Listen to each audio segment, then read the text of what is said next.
Hello and welcome. We begin with the latest from Kenya, where dozens of protesters have been arrested in nationwide clashes with the police. Kenyan police have detained at least 53 unarmed protesters, including an opposition senator, who were protesting against a recent wave of unexplained abductions of government critics. Videos from Kenya's capital, Nairobi, showed that police attempted to break up the sit-in protest by throwing multiple tear gas canisters toward the demonstrators, who were holding chains and chanting slogans against the government.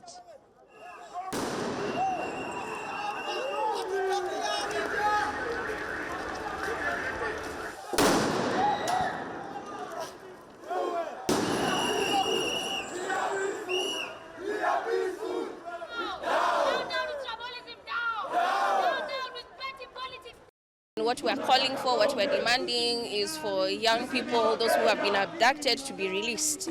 We have a constitution, we have the rule of law. If there's an issue, call the individual, let them be investigated, arrested. This lifestyle of being abducted should have ended in the 90s. And with our current constitution, as young people, we understand our constitution, and we have every right in terms of freedom of expression and association and gathering. As the tear gas smoke cleared, police arrived on horseback and detained opposition lawmaker Okiya Omtatah and Reuben Kigame, a blind gospel singer and one-time presidential candidate who had also joined the sit-in protests that were denouncing illegal detentions. The government of President Ruto stops abducting people. This action is by the government, which is targeting its critics. So this regime has become rogue. And we are here to demand, to call the regime back to order, to demand that the regime follows the rule of law or it vacates office. In a video broadcast from Omtatah's official X account, he was seen sitting on the ground of what appeared to be a cell with several other men arguing with the armed guards. Now, the protests in Kenya come amid reports of dozens of abductions in recent months. Human rights groups have blamed the extrajudicial arrests on the Kenyan police and intelligence services. At least 82 government critics have allegedly gone missing in Kenya since the anti-government protests erupted in June and July. 7 people have been reportedly missing since the beginning of December. Over the weekend, Kenyan President William Ruto promised to put an end to the abductions that were taking place in the East African country, an apparent climb down from initially calling the disappearances fake news. Though President Ruto did not admit government involvement in several cases of missing people. Instead, he said that parents should better take care of their children. Security forces in the East African nation have been accused of carrying out several illegal detentions, a claim they have constantly denied. The alleged abductions follow a series of anti-government protests that started in June of this year. Initially aimed at overturning the proposed tax hikes, the demonstrations eventually evolved into a movement that cut across Kenya's traditional ethnic divisions, becoming the biggest threat to William Ruto's government. After the financing protest of June, that is when this started, the crackdown that the government started, when the president went out on national television and said that he's going to go after the people who went to parliament, who invaded parliament. That is when the abductions kicked off.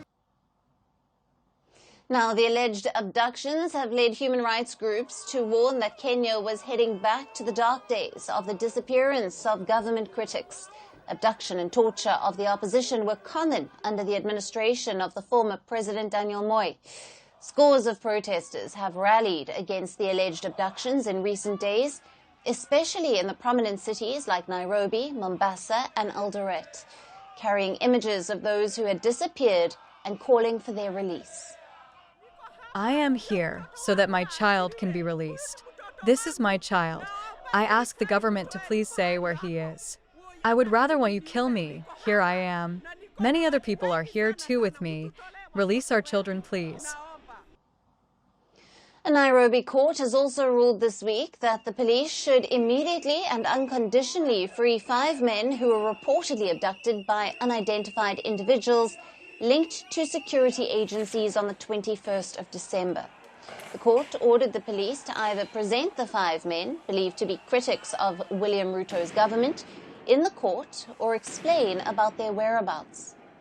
From high taxes to femicides to now abductions, discontent and anger against the William Ruto government has refused to die down throughout the year.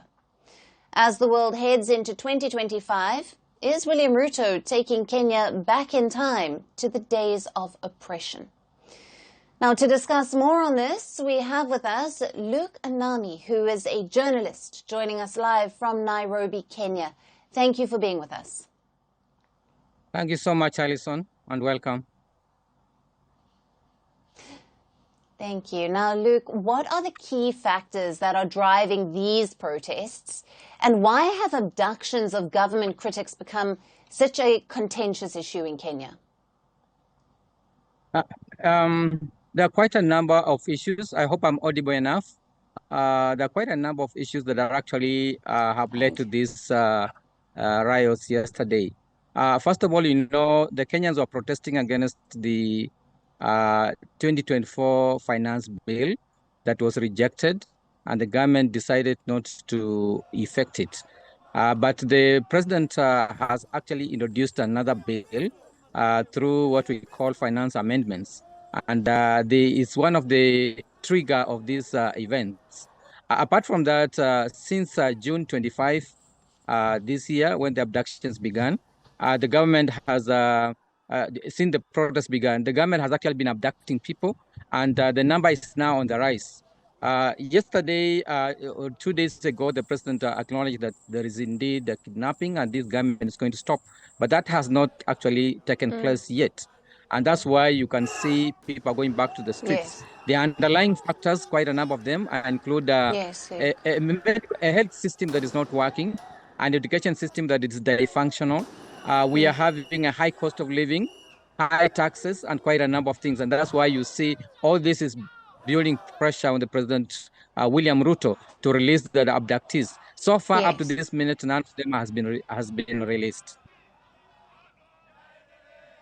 Right. And Luke, on that, how has the Kenyan government responded to these allegations of targeted abductions? And what implications do these incidents have for the country's democratic space and freedom of expression? Yes, we're having a president who actually has promised to release the abductees. But up to this minute, none of the 6 that were abducted in the last 1 month have been released. And this has very serious implications on the government situation right now, because most people are losing faith. They are losing faith in government. They are losing faith in the institution of the presidency. The only hope that is remaining is the judiciary, which today actually has ordered the government, through a high court decision today, has ordered the government to release the abductees by tomorrow.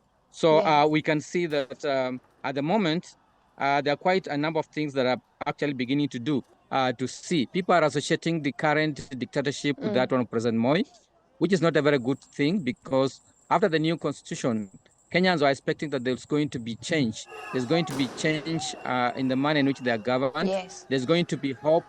There's going to be, the government is going to listen to the people. It's going to actually improve the living conditions of the people, and also ensure that the youths have employment. But that's not happening at the moment. So it's going to have a huge implication on the political landscape, because as the new year begins, we are going to see new opposition leaders coming up and the new social civil society groups coming up. Right.